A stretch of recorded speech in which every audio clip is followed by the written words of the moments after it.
Pernah nggak sih ngerasain momen panik, tiba-tiba ada kebutuhan mendesak, dan otak langsung muter kencang? Duh, cari duit kemana nih sekarang? Rasa panik itu beneran nyata loh. Dan pas lagi kayak gitu, tawaran pinjaman instan tuh rasanya kayak malaikat penolong. Tapi, apa bener begitu? Oke, coba kita lihat baik-baik. Di satu sisi, iming-imingnya emang luar biasa. Duit bisa cair dalam hitungan menit. Syaratnya gampang banget, cuma modal KTP, nggak perlu jaminan apa-apa.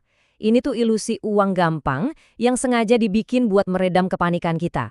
Tapi, di sisi lain, ada kenyataan pahit yang mereka sembunyiin. Bunga yang gila-gilaan, biaya-biaya aneh yang tiba-tiba muncul, dan yang paling parah, teror dari debt collector yang bisa bikin hidup nggak tenang. Bener-bener mimpi buruk. Nah, pertanyaannya kan, kenapa sih kok banyak banget dari kita yang bisa sampai kejebak di lingkaran setan ini? Ini tuh bukan cuma soal satu orang salah ambil keputusan loh. Ada faktor-faktor lain baik dari diri kita sendiri maupun dari sistemnya yang seolah-olah emang nyiapin jebakan utang ini. Coba bayangin, ini tuh kayak kombinasi maut. Pertama, banyak dari kita yang nggak punya dana darurat. Terus pas krisis datang, kita panik. Di saat yang sama, pengetahuan kita soal keuangan juga minim, jadi gampang banget tergoda sama tawaran uang mudah. Nah, para rentenir ini manfaatin momen itu. Mau ke bank biasa prosesnya ribet, tambahin lagi tekanan gaya hidup dari media sosial, ya udah lengkap sudah. Kita kayak kesedot masuk ke pusaran utang. Dan inilah puncak masalahnya. Mentalitas gali lubang tutup lubang. Ini udah bukan lagi minjem buat kebutuhan, tapi minjem cuma buat bayar utang yang kemarin. Karena panik di teror penagih, orang nekat pinjam lagi dari aplikasi lain. Siklus ini muter terus, dan utang yang awalnya cuma ratusan ribu bisa bengkak jadi puluhan juta. Nggak masuk akal. Jadi ini udah bukan soal angka di rekening lagi. Ini udah nyerang kesehatan mental kita. Stres berat karena dikejar-kejar, hubungan keluarga jadi rusak karena masalah duit, dan ketenangan batin hilang total. Inilah harga yang sebenarnya harus kita bayar. Dan ini mahal banget. Terus, apa ada jalan keluarnya? Tentu ada. Sekarang kita bakal bahas sebuah gerakan namanya Gemma, Gerakan Masyarakat Mandiri Berkah. Ini bukan program bantuan biasa ya. Ini adalah gerakan yang ngajak kita buat mengubah cara kita memandang semuanya dari akarnya. Cara kita lihat uang, utang, dan kekuatan gotong royong. Fondasi gerakan ini tuh dalam banget. Dalam Islam, riba atau bunga itu bukan cuma dilarang, tapi digambarkan seolah-olah kita menyatakan perang terhadap Allah dan Rasul-Nya. Ini nunjukin betapa seriusnya dampak riba yang merusak, bukan cuma ekonomi, tapi juga bisa menghilangkan berkah dalam hidup kita.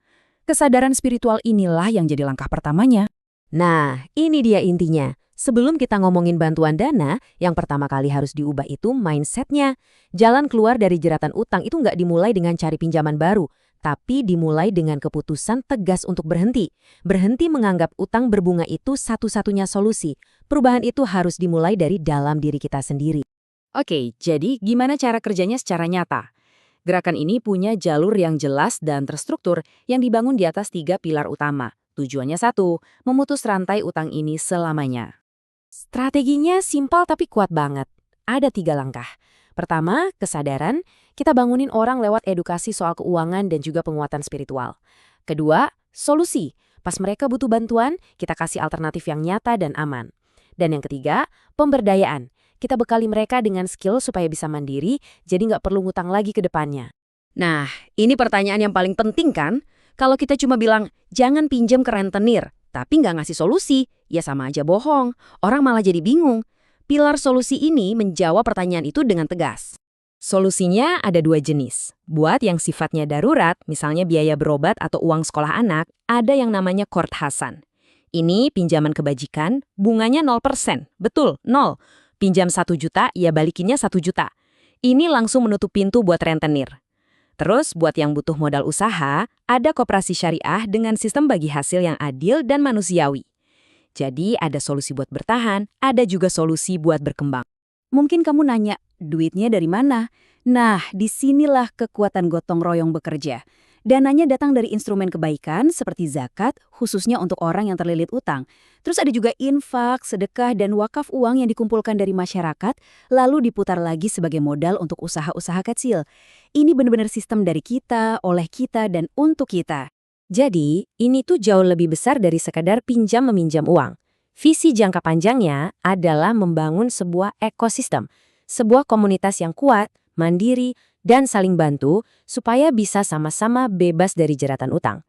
Terus siapa sih yang jadi fokus utama gerakan ini? Ada 3 kelompok yang paling rentan. Pertama, para ibu rumah tangga, yang biasanya jadi manajer keuangan keluarga dan sering jadi sasaran empuk rentenir. Kedua, para pelaku UMKM yang butuh modal tapi nggak mau tercekik bunga. Dan ketiga, anak-anak muda yang terus-terusan digempur godaan paylater dan pinjol. Dan ini poin yang paling penting. Tujuan akhirnya itu bukan cuma mindahin utang dari rentenir ke tempat yang lebih baik. Bukan. Tujuannya adalah menciptakan kondisi di mana kita nggak perlu lagi ngutang buat kebutuhan konsumtif. Sama sekali. Karena kita udah punya perencanaan keuangan dan tabungan yang cukup. Pada akhirnya inilah perubahan yang mau dicapai. Mengubah seseorang dari posisi yang tertekan dan selalu merasa kurang, menjadi seseorang yang bisa nabung dengan bangga, berinvestasi dan bahkan bisa ikut membantu orang lain. Ini adalah perjalanan untuk mengembalikan martabat dan ketenangan jiwa. Nah, setelah kita bahas semua ini, saya mau ninggalin satu pertanyaan buat kamu renungkan. Kalau kita nggak ngomongin soal punya banyak uang, apa sih arti kebebasan finansial yang sejati buat kamu? Apakah itu soal bisa tidur nyenyak tanpa mikirin utang? Atau punya kemampuan buat bantu orang lain?